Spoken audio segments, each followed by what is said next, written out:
RT. Udah Pak, tutup lagi Pak. Iya. Kematian mendadak Pak Jalil, ketua RT yang disegani. Mengen Kang Kampung. Tapi lebih dari sekadar kehilangan, kepergiannya membuka pintu menuju rahasia kelam yang selama ini tersembunyi di antara warga. Pak Jalil meninggal mendadak. Warga diberi penjelasan sederhana, masuk angin berat, dan hawa mencekam menyelimuti Balebat. 3 sahabat lama, Kona, Dhot, dan Peot, merasa ada yang ganjil. Mereka bertemu Bang Topan, anak angkat Pak Jalil yang baru diangkat jadi RT, di warung kopi tua. Sebelum lanjut mohon subscribe channel ini dan tonton sampai akhir ya teman-teman. Bang Topan membocorkan kecurigaannya. Ternyata selama ini ia tidak tahu kalau Pak Jalil tinggal di kontrakan yang sama dengan Dewi, perempuan yang mengaku keponakan. 4G bergabunglah Bang Topan dan Pak Rungkat, sahabat setia Pak Jalil. Bersama, mereka mulai mengorek informasi, mewawancarai tetangga, mengumpulkan data, dan menyelidiki asal-usul Dewi. Malam ketiga setelah pemakaman, mereka menemukan fakta mengerikan. Dewi bukan keponakan Pak Jalil. Ia adalah Nona Elin, anak mafia besar yang telah menghilang bertahun-tahun lalu. Dengan wajah baru dan identitas baru, ia bersembunyi di Balebat. Pak Rungkat mengingat pesan terakhir Pak Jalil sebelum meninggal. Ada kegelapan di balik semua ini. Jika aku tiada. Pak Jalil tahu siapa Dewi sebenarnya, dan itu mungkin sebab kematiannya. Penelusuran mereka membuka kotak Pandora. Aliran dana gelap di kontrakan, tamu-tamu misterius yang datang malam hari, dan perubahan sikap Pak Jalil di akhir hidupnya. Orang asing mulai berkeliaran di malam-malam Balebat. Telepon gelap berbunyi. Saksi-saksi menghilang. Nyawa mereka kini dalam ancaman niada. 4G harus memilih, mundur demi keselamatan, atau terus menyelidiki walau mungkin tak pernah kembali. Mereka sadar, ini bukan lagi tentang Pak Jalil saja. Ini tentang membersihkan kampung mereka dari bayang-bayang kekuasaan gelap. Satu pertanyaan menghantui Bang Topan. Apakah perasaan Dewi Nona Elin padanya nyata, ataukah ia hanya pion dalam permainan kekuasaan besar? Malam keempat setelah pemakaman. Ada satu tempat yang belum kita sentuh, kata Peot sambil menunjuk ke sebuah pojok kampung. Daerah yang dikenal warga sebagai Kebon Sendang. Kebun kosong yang dulunya milik keluarga kaya misterius. Menurut informasi samar dari tetangga kontrakan, Dewi, atau Nona Elin, kadang menghilang ke arah sana di tengah malam. Misi gelap. Tanpa banyak kata, mereka berempat, Kona, Dhot, Peot, dan Bang Topan, memutuskan menyusup ke kebun sendang malam itu juga. Pak Rungkat, meski diperingatkan, bersikeras ikut, dengan sebuah golok pendek terselip di pinggang. Langkah kaki mereka menginjak tanah becek, suara jangkrik memekik di kegelapan. Mereka menemukan sesuatu, bekas pondok kecil yang hampir ambruk, seakan baru saja ditinggalkan. Di dalam pondok, mereka menemukan tanda-tanda aktivitas baru. Kabel listrik seadanya, jejak rokok mahal, dan buku catatan lusuh. Kona, yang paling cekatan, membuka buku itu. Halamannya penuh dengan kode angka dan nama-nama asing. Beberapa nama warga kampung juga muncul di antara deretan tulisan kabur itu.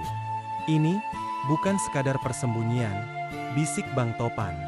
Ini markas operasi. Bahaya mendekat.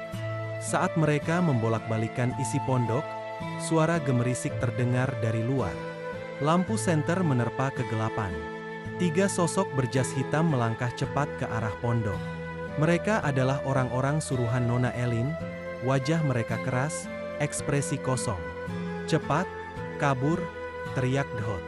Mereka berlari menerobos semak, napas terengah-engah. Mengecoh kejaran hingga kembali ke kampung. Namun, mereka tahu satu hal. Mereka telah ketahuan. Bab. Esoknya, surat tanpa nama muncul di rumah Pak Rungkat. Hanya satu kalimat tertulis.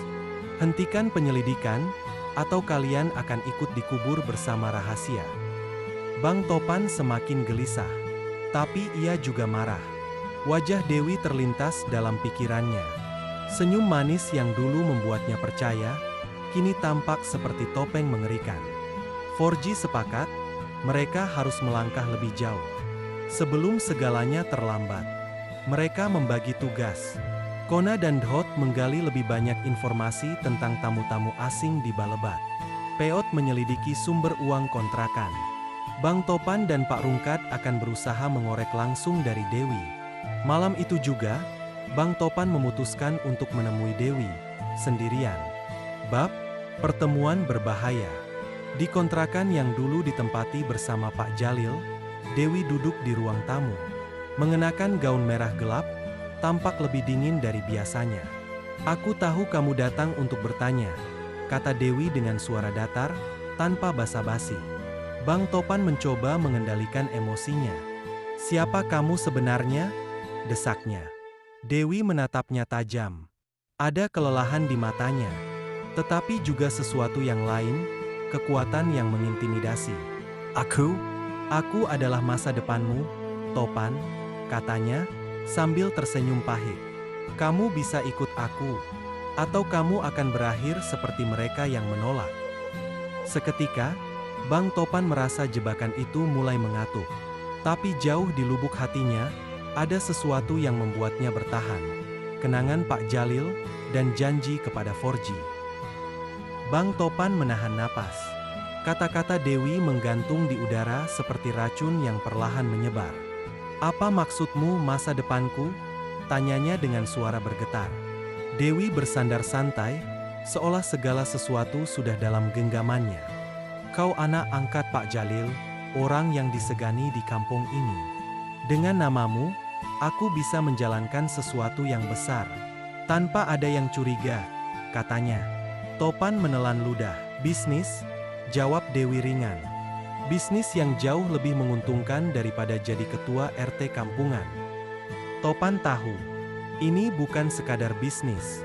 Ini perdagangan gelap, mungkin narkoba, mungkin lebih buruk. Dan ia tahu, jika menolak, ia tidak akan keluar dari rumah ini hidup-hidup. Bab pilihan mustahil. Sementara itu, di tempat lain, Forji mulai mencium bahaya. Kona. Dan Peot yang mengamati dari jauh melihat dua mobil hitam tanpa plat nomor terparkir di dekat kontrakan Dewi. Orang-orang asing berdiri di dekatnya, tangan mereka seringkali menyentuh pinggang, seolah memastikan sesuatu terselip di balik jaket. "Topan dalam bahaya," kata Dhot tegang. Tanpa pikir panjang, mereka bergerak. Pak Rungkat, yang lebih dulu sadar ada yang salah, membawa serta sebuah pipa besi, satu-satunya senjata seadanya. Di dalam rumah, Dewi berdiri, mendekati Topan. "Kamu punya dua pilihan," bisiknya. "Ikut aku, atau malam ini, kau akan menjadi nama berikutnya di batu nisan." Topan, dengan gemetar, menganggukkan kepala, hanya untuk memberi waktu. Saat itu, suara dentuman keras terdengar dari pintu belakang. Forji menerobos masuk, dipimpin oleh Pak Rungkat. Keributan pecah. Topan menubruk Dewi, mendorongnya jatuh. Orang-orang hitam menyerbu masuk. Kona memukul satu dari mereka dengan kursi kayu. Dhot menyambar senter berat dan melemparkannya ke kepala salah satu preman. Peot, dengan sigap, membuka jalan keluar. "Tembak mereka!" teriak salah satu pria asing. Terdengar letusan senjata. Peluru menghantam dinding dan furnitur. Forji dan Topan berhasil melarikan diri ke lorong belakang rumah. Balebat Membara. Kampung Balebat geger. Suara tembakan membuat warga keluar dari rumah. Tapi anehnya, mereka hanya mengintip dari balik jendela, takut ikut campur. Forji berlari menuju masjid tua di ujung kampung, satu-satunya tempat yang terasa cukup aman. "Kita nggak bisa diam aja," kata Pak Rungkat dengan suara berat. "Kalau kita kabur malam ini, Balebat besok sudah jadi sarang setan." Topan memandang teman-temannya. Duka, marah, dan ketakutan bergelut di dadanya. Tapi juga satu hal lain, tekad. "Kita lawan," katanya. Demi Pak Jalil. "Demi kampung ini." Bab serangan balik. Forji mulai mengatur rencana. Mereka menghubungi kenalan lama Pak Jalil, seorang pensiunan polisi yang tinggal di kota sebelah.